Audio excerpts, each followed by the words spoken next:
ශ්‍රී ලංකාවේ ප්‍රථම වරට SLT 4G වෙතින් දැන් Pure TV නරඹන්න. ඉදිරියටම ගෙන යන SLT 4G. ලෙන්ගතුකම වැඩි කරගන්න ලව්ජු රුපියල් 50ට අඩු කළා. මාමේ එන්න අපිට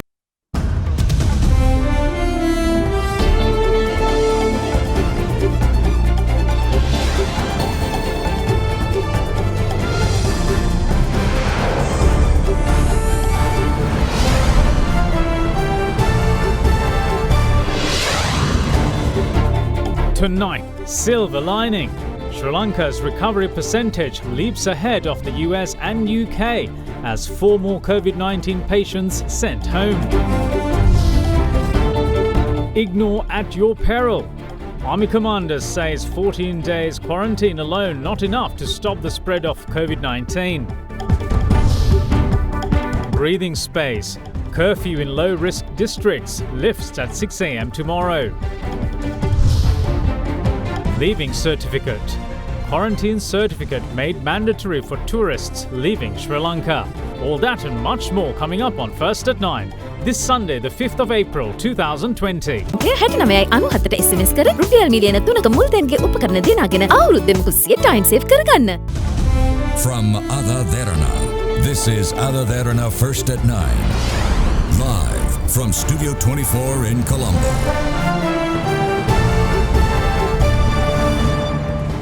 Good evening and welcome to First at 9. I'm Thamke Kanayaka. Let's start with the local stories. Now, Army Commander Lieutenant General Shavendra Silva today urged those who completed 14 days of quarantine at various centres and who self-quarantined to observe a further 14 days of quarantine at their homes. It comes on the back of a person who was sent home from a quarantine centre contracting the virus. Meanwhile, the country's recovery percentage jumped to 18.8% following the release of 6 more patients today. This is in contrast to the countries such as United States and the United Kingdom, whose own recovery rates seem to be lagging behind at the lower end of the scale. Sri Lanka's COVID-19 recoveries have increased by 6 more as of today, bringing the total to 33 patients who have been discharged and returned home. Active cases in the country now stand at 141, with them being currently under treatment at several specially geared hospitals across the country. This figure has only changed by 9 cases from yesterday's reports. No new deaths have been reported since the day before yesterday either. However, Sri Lanka's recovery rate stands at 18.8% out of the 174 total cases detected and treated so far. Sri Lanka's health system, meanwhile, seems to be coping quite well in comparison with other countries that are dealing with the pandemic. The credit for Sri Lanka's somewhat high recovery rate must go to the country's healthcare system and its dedicated medical staff. The low number of total cases reported so far can be attributed to early measures taken by the government and health authorities to begin quarantining foreign arrivals and the closure of the country's travel and entry points. The Ministry of Health today urged the public to call the 1390 hotline if they begin to exhibit symptoms such as cough, cold and respiratory issues. The trilingual call centre is geared to provide medical advice and in emergency situations coordinate with the 1990 Suwasari ambulance service. මෙහි වෛද්‍යවරුන් 100කට අධික පිරිසක් සේවය කරනවා. එතකොට යම් කිසිවෙකුට මේ ලක්ෂණ තියෙනවා නම් කරුණාකරලා මේ හොට්ලයින් එක අමතන්න. ඒ ඇමතීමෙන් ඔබගේ රෝග තත්ත්වය පිළිබඳව යම් කිසි විදියකින් මන බැලීමක් ඕන් විසින් කරනවා. ඒ මන බැලීම අනුව ඔබ රෝහල් ගත විය යුතුද කුමන රෝහලටද ඇතුළත් විය යුත්තේ කෙසේද ඇතුළත් වන්නේ කියන එක පිළිබඳ තොරතුරු ලබා දෙනවා. මේ රෝගී තත්ත්වයක් තියෙන කෙනෙක් එහෙම ගොස් විවිධ ආයතනවලට කෙලින්ම ගොස් මේ රෝගී තත්ත්වයේ වෙනත් අයට බෝ වීමේ අවදානම අඩු කිරීම සහ මේ රෝගීන්ට පහසුවෙන් සෞඛ්‍ය පද්ධතියට එකතු වීමේ නිවැරදි ක්‍රමය ලබා දීම කරනවා. ඒ නිසා කරුණාකරලා මේ 1390 කියන හොට්ලයින් එක වැඩි වැඩියෙන් භාවිතා කරන්න කියලා අපි ඉල්ලා සිටිනවා. Following the detection yesterday of a 34-year-old male South Korea returnee from Matugama who contracted COVID-19 10 days after completing a 14-day quarantine at the Kandakadu Quarantine Centre, health officials are currently conducting investigations to determine if any fellow returnees in his batch have also been infected. Following these reports, a 43-year-old male who had close contact with the Matugama patient had volunteered for testing and was found to have contracted the virus. Health officials had taken steps to transfer him from the Kamarugamo hospital to the IDH hospital today, while public health inspectors have taken steps to test the patient's spouse and 3 children immediately. Investigations had revealed that the patient had visited several residences in the areas of Akurasa, Karapitia and Valikatia after returning home. Following this revelation, the patient's household as well as 8 others in the vicinity were placed under self-quarantine. Karapitiya ප්‍රදේශයෙන් සොයාගත් මීට ඉස්සෙල්ලා නිරෝධායන මධ්‍යස්ථානයක දින 14ක නිරෝධායන කටයුතු වල නියැලී සිටපු පුද්ගලයෙක් එම නිරෝධායන දින 14 නික්ම ගියන් පස්සේ දින 14ක් සොයා නිරෝධායනයක ඉන්නේ නැතුව දින 7ක් ඇතුළත ඔහු කටයුතු කිරීම සම්බන්ධයෙන් ඔහුට නැවත වතාවක් කොවිඩ් ආසාදනය වී ඇති බැවින්දා ඔහු ඇසුරු කරපු පුද්ගලයන් 8 දෙනෙකු සහ ඒත් එක්කම තවත් අකුරැස ප්‍රදේශයෙන් තවත් 9 දෙනෙකු ඇතුළු පුද්ගලයන් 17 දෙනෙකු දියතලාව නිරෝධායන මධ්‍යස්ථානයේ වත යොමු කිරීමට අද දිනේ කටයුතු කරන ලබලා තිබෙනවා. Meanwhile, Akurana in the Kandy district, where 6 COVID-19 cases were detected in recent days, continues to remain under strict isolation. The same situation was seen in the village of Atalugama in Bandaragama, where 5 patients were identified. The police have launched boat patrols along the Bolgodo Lake, following reports that residents were using the waterways to bypass quarantine protocols. Meanwhile, a 61-year-old woman from Sri Janamawat in Attidia, who was receiving treatment at the Kalabola Teaching Hospital, was confirmed to have contracted the virus. This detection prompted authorities to quarantine 34 residents of Sri Janamawata at the Punani Quarantine Centre. Now, the government has extended the work from home period for public and private sector employees for another week, starting from tomorrow through to the Friday the 10th. Meanwhile, the curfew in 19 districts will be lifted tomorrow at 6 a.m. and will be reinforced at 2 p.m. on the same day. Releasing a statement today, the President's office announced a work-from-home period for both public and private sector employees starting from tomorrow the 6th of April until Friday the 10th. The statement added that the ongoing curfew in the districts of Colombo, Gampaha, Kalutara, Putlam, Kandy as well as Jaffna, which are classified as high-risk zones, will be in effect until further notice. In the remainder of the country, curfew will be lifted tomorrow at 6 in the morning and will be reimposed at 2 p.m. Inter-district travel will be banned, with permission only being granted for essential services to do so. The Office of the President warns of strict action against those who misuse the procedures used to efficiently maintain essential services. The statement goes on to say that the government has made all arrangements to ensure people can purchase food and other essential items from home during curfew hours. Those who engage in paddy farming and cultivation of small tea holdings and export crops in any district are permitted to carry out their activities. Due to the sole purpose of the government's measures being for the well-being of the public and given the severity of the current situation, government requests the people to adhere to all guidelines issued by authorities in a responsible manner. Villages in the districts of Colombo, Kalutara and Kandy, which have been declared as isolated areas, will remain to be isolated with entry and exit banned. Meanwhile, Commander of the Army Lieutenant General Shavendra Silva had this to say about rumours in circulation that the country will be put under a complete lockdown. එක එක කතා යනවා. ඉතින් එක එක පුද්ගලයන් හිතෙන දේවල් කියනවා. නමුත් අවසාන වශයෙන් අතිගරු ජනාධිපතිතුමා අග්‍රාමාත්‍යතුමා ප්‍රමුඛ රජය ආසාදිතයන් හමු වෙන ආකාරයේ ඒ පැටර්න් එක තියෙන විදිය ඒ පළාත්වල හමු වෙන ආසාදිතයන් ගණන මේ එකකින් දෙකකින් මේක කරන්න බෑ. ඉතින් මේ ගොඩාක් නිර්ණායන් තියෙනවා. මේ හැම දෙයක්ම සලකලා බලලා තමයි කරනවා නම් කරන්නේ. මේක මේ හොරෙන් කරන දෙයක් නෙමෙයි. මුළු රටටම ජනාධිපති මාධ්‍ය ඒකකයේ නිවේදනයක් නිකුත් කරලා බොහොම පැහැදිලිව කරන්නේ. ඒකින්ද ජනතාව ඉල්ලා සිටින්නේ ජනාධිපති මාධ්‍ය ඒකකයෙන් එම පණිවිඩයක් දුන්නේ නැත්නම් අනිත් කිසිම කියන දෙයක් විශ්වාස කරන්න එපයි කියලා.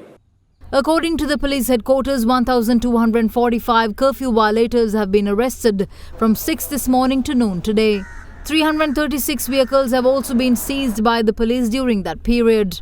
Elsewhere, officers of the Special Operations Unit of the Excise Department in the southern province arrested 4 persons who had been engaged in illicit liquor production in a marshland in the Kalugala area in Ambalangoda. Meanwhile, a fire broke out at the pharmaceutical store of the Kurunagala Teaching Hospital this morning. The fire was extinguished by the Kurunagala Municipal Fire Brigade.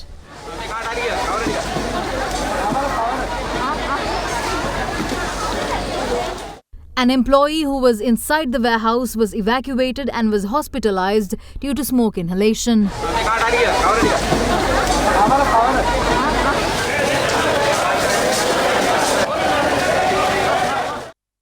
In another development, a public health inspector deployed to oversee the distribution of water to families quarantined in the village of Kadigamua in Ramukkana was attacked by a 15-year-old student with a sharp tool. The PHI was immediately rushed to the Ramukkana hospital. Investigations are underway to find the suspect who fled the scene.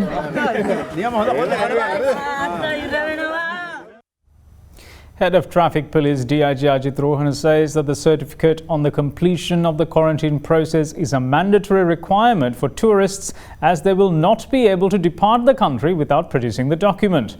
Meanwhile, more people who were directed to quarantine facilities upon arriving in the country were released today. The police department organised more musical events at the Havelock City apartment complex as well as Anderson Flats in Narahimpeta in order to raise the spirits of the residents in the area.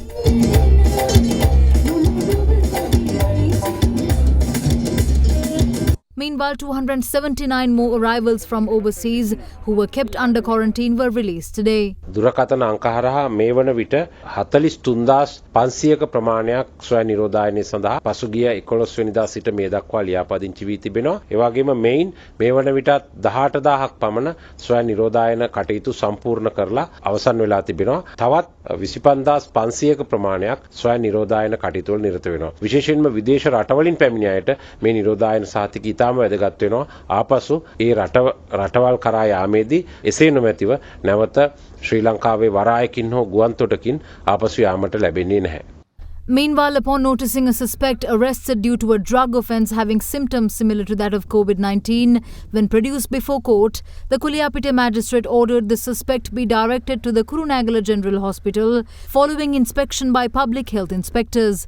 The suspect had told the public health inspectors that he had been drinking liquor with a person who is an arrival from Italy. Meanwhile, 17 persons, including several businessmen from Mahianganaya who had contacts with people of the Akurana village, were taken to the quarantine facility at Punani with the intervention of the army, police and the PHIs. They were already under self-quarantine when authorities decided to take them to the quarantine facility in Punani.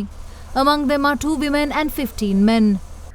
Meanwhile, residents of the Nathandia area who were placed under quarantine following the recent discovery of COVID-19 patients were inspected by the PHIs on a daily basis. Meanwhile, a disinfection device to control the spread of COVID-19 has been designed by Dr. W.A.N. Nuwankumara, a doctor at the Cooperative Hospital in Gampaha. In the meantime, a youth from Vellavaya has developed an artificial respirator to treat COVID-19 patients.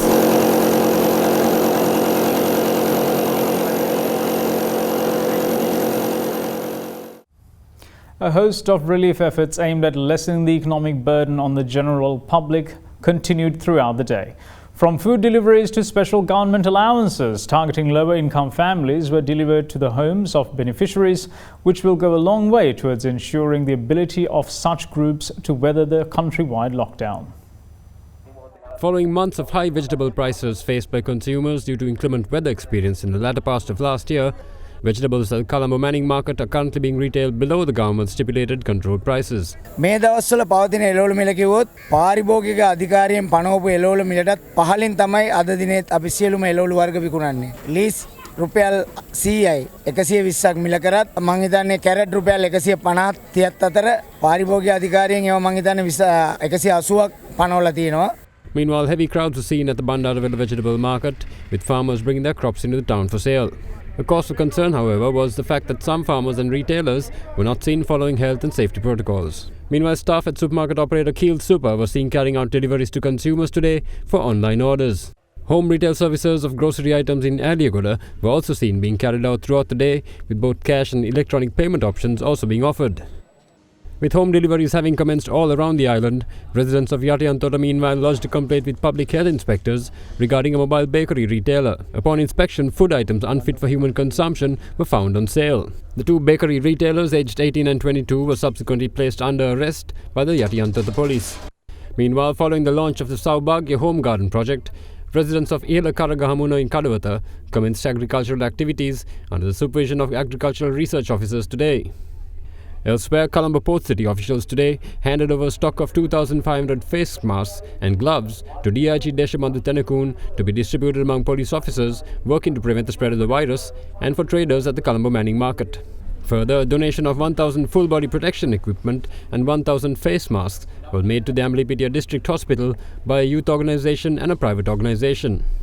In the meantime, some of the officers commenced the handing over of the first tranche of ₹5,000 of the government's interest-free ₹10,000 loan to some of the beneficiaries. In addition, Grama Niladari officers in Matra handed over special allowance to senior citizens at their residences. Further, District Economic Development officers commenced the delivery of the ₹20,000 special nutritional food stamps to expectant mothers in the area of Veerakatia. Meanwhile, the Prime Minister's office announced that the allowances for senior citizens over the age of 100 for the disabled and those with kidney ailments will be delivered to their homes by Grama Niladaris of the respective areas tomorrow. In addition, the Prime Minister's office also announced that officials of the Department of Agrarian Services and Agricultural Research will coordinate the payment of farmers' pensions and fisheries pensions. Meanwhile, the chairman of the Election Commission, Mahinda Deshapriya, has written to Prime Minister Mahinda Rajapaksa, stating that a special program is essential for the implementation of relief measures to the people.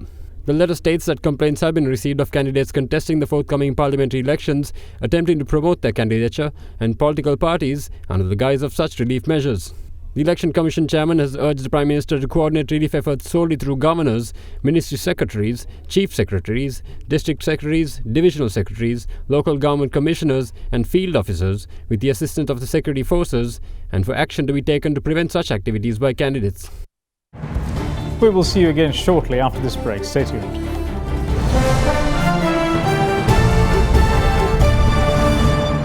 Corona වෛරසය පැතිරීම වළක්වන්න සබන් යොදා දෑත් සෝදන්න.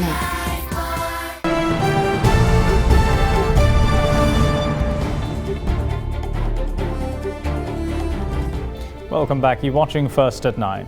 Now, leader of the United National Party, Ranil Wickremesinghe, calls on the government to view the present COVID-19 crisis in the broader angle and make prudent decisions with the future in mind.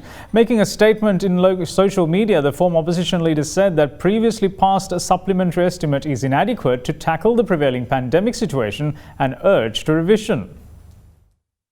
දැනටමත් සමාජ දුරස්ථකරණය නිසා ආර්ථිකය දුවන්නේ අසීරුවෙන්. අපි විදේශ විනිමය ප්‍රධාන වශයෙන් හොයන ඇඟලුම් හා සංචාරක ශේෂ්ත්‍ර දෙකම අඩපණ වෙලා. ආර්ථික කඩාවැටීම නිසා රජයේ බදු ආදායම් පහළ වැටෙනවා. රජයේ ආදායම් 50% පමණ පහත වැටෙන්න පුළුවන්. රජයේ හා සංස්ථා සේවකයින්ට, රජයේ විශ්‍රාමිකයන්ට හා සමෘද්ධිලාභීන්ට වැටුප් හා දීමනා ලැබෙනවා. නමුත් පුද්ගලික අංශයේ සමහර ආයතන වලට පඩි ගෙවා ගන්න ක්‍රමයක් නැහැ. මේ මාසේ පඩි ගෙවුවත් ඉදිරියේදී පඩි ගෙවන්න පුළුවන් වෙයිද දන්නේ නැහැ. දේශීය ආහාර නිෂ්පාදනයේ විදේශයෙන් ගෙන්වන ආහාර හා ඖෂධ බාධාවකින් තොරව ගෙන්වා ගැනීම. දීවර හා සත්ව නිෂ්පාදන සැපයුම් හා තේ කර්මාන්ත ඇතුළු අදාළ කර්මාන්ත පවත්වාගෙන යෑම අනිවාර්ය කරුණක් වෙනවා. පුද්ගලික අංශයේ සේවක සේවිකාවන්ට සහන ලබා දීමේ වැඩපිළිවෙලක් වෙනත් රටවල් ක්‍රියාත්මක වෙනවා. ඒ පිළිබඳව රජයේ අවධානය යොමු විය යුතුයි. වඩාත් පුළුල් හා විවෘත ඇසකින්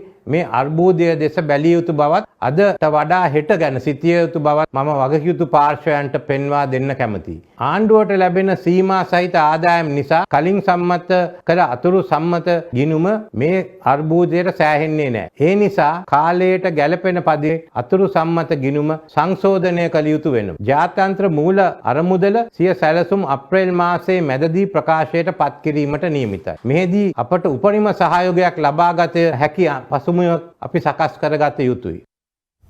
Now, with a Poya Day looming, Buddhist devotees are urged to remain at home and engage in their religious observances. The appeal was made by Chief Registrar of the Asgiriya chapter, Venerable Madagama Dhammananda Thera. එළඹෙන 7 වෙනි දිනට යෙදෙන බක් පුරපසළොස්වක පොහොය දිනය අපේ ශ්‍රී ලංකා වාසීන්ට බෞද්ධ පින්වතුන්ට ඉතාමත් වැදගත් පොහොය දිනයක්. කෙසේ නමුත් පවතින විපත්තිකාරී ව්‍යසනකාරී වාතාවරණය තුළ රජයේ නියමයන්ට සෞඛ්‍ය ආරක්ෂක ඒ විධිවිධානවලට අනුකූලව තමන්ගේ නිවෙස්වල රැඳී සිටමින් ඒ ආගමානුකූලව වත්පිළිවෙත්වල යෙදමින් කටයුතු කරන හැටියට බෞද්ධ ජනතාවගෙන් අපි ඉතාමත් කරුණාවෙන් ඉල්ලා සිටිනවා. විහාරස්ථානවල සිදු කරන ඒ වත්පිළිවෙත් ආදිය සුපුරුදු පරිදි අපේ ගෞරවනීය මහා සංඝරත්නය විසින් සිදු කරන ලබනවා ඇති. Now, the Government Medical Officers Association has urged the government to expand testing using new rapid testing devices in order to curb and control the spread of the COVID-19 virus in the country. The Ministry of Health says that tests are to be carried out on the testing devices in the next few days. The state intelligence services have identified 42,000 individuals who have come into contact with the country's COVID-19 infected and who will require testing to determine their current situation. The Government Medical Officers Association says that the government needs to expand its investigative procedures to identify COVID-19 patients. The GMOA adds that using rapid testing methods could help these efforts immensely, in addition to being more cost effective. අපිට දැනට පාවිච්චි කරන ක්‍රමවේදය තමයි PCR පරීක්ෂණය. ඒක සෑහෙන වෙලාවක් යන පරීක්ෂණයක්. ඒකට රජයේ වෛද්‍ය නායක සංගමය පෙන්වලා දීලා තියෙනවා. එක පරීක්ෂණයට විතරක් ලඟු වෙලා ඉන්න එක සුදුසු නෑ කියන ස්ථාවරය තමයි අපේ ස්ථාවරය. මේ රැපිඩ් ටෙස්ට් එකට සාමාන්‍ය මිනිත්තු 15ක් වගේ වෙලාවක් යන ඉතාලම අඩු පිරිවැයක් යෙදෙන රුපියල් 1000කට වඩා අඩු ප්‍රමාණයක් අනිත් ටෙස්ට් එකට රුපියල් 6000ක් විතර යනවා. ඒතර අපිට තියෙන ගැටලුව තමයි අපි සෞඛ්‍ය සේවා අධ්‍යක්ෂ ජනරාල් වලට ඉතා පැහැදිලිව මේ කාරණේ කියලා තියෙනවා. නමුත් මේ ක්‍රියාවලිය සිද්ධ නොවීම. මහාම තාක්ෂණික කමිටු තීරණත් එක්ක හෙට දිනේ සිට ක්‍රියාවලියට යොදවන්න. Director General of Health Services Dr. Anil Jasinghe meanwhile also expressed his views on the proposals for using the new test methods. ලාභ පරීක්ෂණ කියන්නේ විවිධ යෝජනාමය අවස්ථාවෙන් විවිධ පරීක්ෂණ පිළිබඳව අපි මෙහිදී සැලකිය යුතුයි. මේ COVID-19 පිළිබඳව චීනය කොරියාව වැනි රටවල් මොන පරීක්ෂණ මොන අවස්ථාවේ භාවිතා කරාද කියන එක පිළිබඳව මේ රටවල් සංගත පාලනය සඳහා යොදාගෙන තියෙන්නේ PCR පරීක්ෂණය. දැන් අපිට ටෙස්ට් කිට් ලැබෙමින් පවතිනවා. ඒ ලැබෙන සියල්ල වෛද්‍ය පර්යේෂණ ආයතනය අපේ IDH ආයතන සමග එක් වෙලා එම පරීක්ෂණවල කොපමණ සෙන්සිටිවිටි එකක් ඇද්ද කියන එක පිළිබඳව දැන් පවත්වගෙන යනවා පරීක්ෂණ. Meanwhile, the Ministry of Health is expected to conduct tests tomorrow on the accuracy and appropriateness of the new test equipment. The Ministry of Health has also named a 4-person task force to expedite the laboratory testing of COVID-19 patients. We will see you again soon after a short break. Bear with us.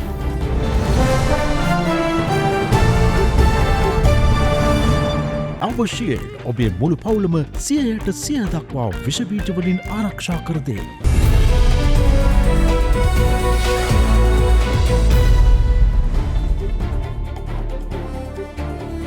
Welcome back. This is First at 9. Now, Foreign Secretary Ravinatha Arasinghe says that Sri Lankans abroad have a larger role to play in the economic development of the country as the uphill task of recovering from the COVID-19 pandemic eventually begins. He made these comments in discussion with Indivari Amuwatta on our current affairs program at Hyde Park on AdaDerana 24. We have banned imports of non-essential items, but at the same time exports, we're looking at a manufacturing status in Sri Lanka, improving exports so that we can earn foreign exchange to facilitate those.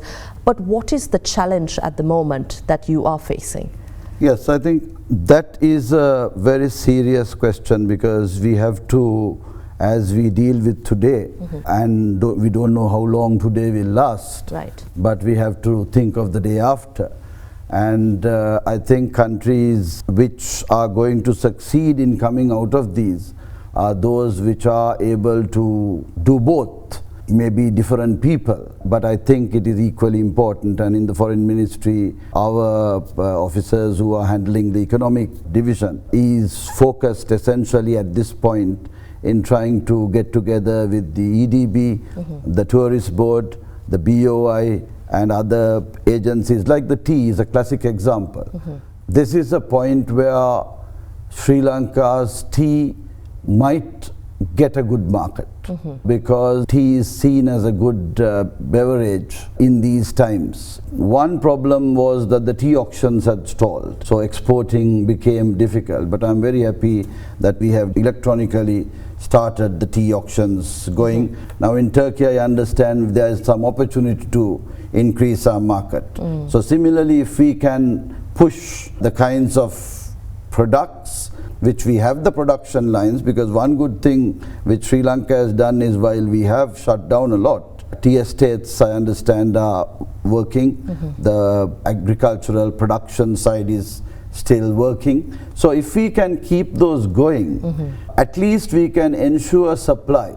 Now demand is another matter. I think countries are compressing their orders because they are not quite sure whether Walmart is going to be open for a while again. Now that is the buyer.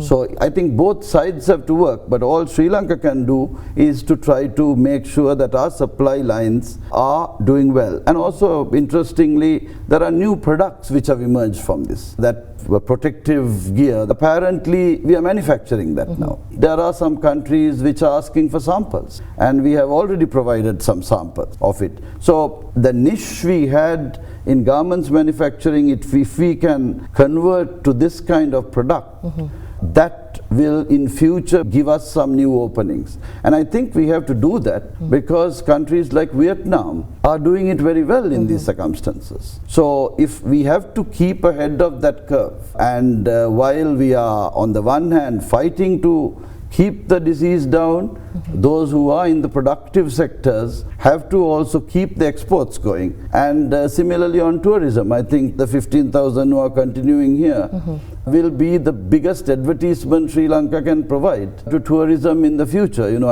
I recently saw the fact that we're taking care of them while that guy who talked on BBC after visiting Sri Lanka, I think a couple of days ago, that was an advertisement which we couldn't pay any money for. So that gives a certain confidence to audiences out there. On the economic front, we are at early stages, but we have to kind of get the niche industries working, and I think this is a thought which must percolate right down to the worker in a factory, because he or she is not only working, is important. I mean, if by factories closing down, they will, those who are on daily wages, irregular employment will lose their work, but they also are keeping that clock going in terms of production and manufacture. Similarly, even those of our citizens out abroad. Let's talk about economic zones too.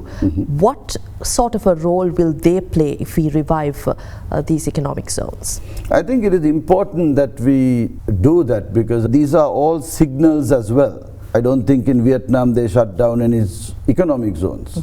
These circumstances bring to all of us choices. You have to identify some target industries which need to keep going to meet a demand. And again, the demand side is equally problematic. You can produce all the garments you want. If there's nobody to buy it, what do you do? One thing our missions are right now doing, and we have asked them, is to see what are the ones which are going to continue, what might be the ones in danger. Understanding that dichotomy is important for us. And what are the ones which might be futuristic, because that's the supply line we have to work. There is also a problem about backward linkages. You can't make garments without having the fittings you might need, and the supply chains being cut. But I understand that now from China, cargo is coming. The backward linkages are being restored to a large extent. I think we got to just focus on a few things and do them well, and also have confidence in each other that if we each do our job, we will pull through this together.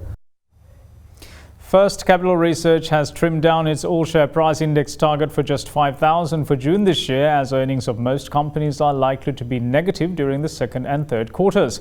In a research report, First Capital, however, says that a possible recovery in Q4 in 2020 may push the index towards 6,000 by December. The report added that Sri Lanka may have to focus on bilateral loans similar to that of the recent loan from China.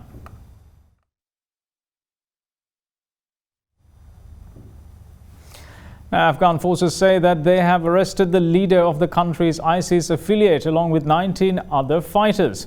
A statement by the Afghan intelligence agency says that two high-ranking commanders were among those arrested, in addition to the leader of the Islamic State of the Khorasan province, Abdullah Orakzai, also known as Aslam Faruqi. Now the arrest comes after the Islamic State of the province claimed responsibility for the attack on the Sheikh religious complex in the capital Kabul on Wednesday, killing 25 people.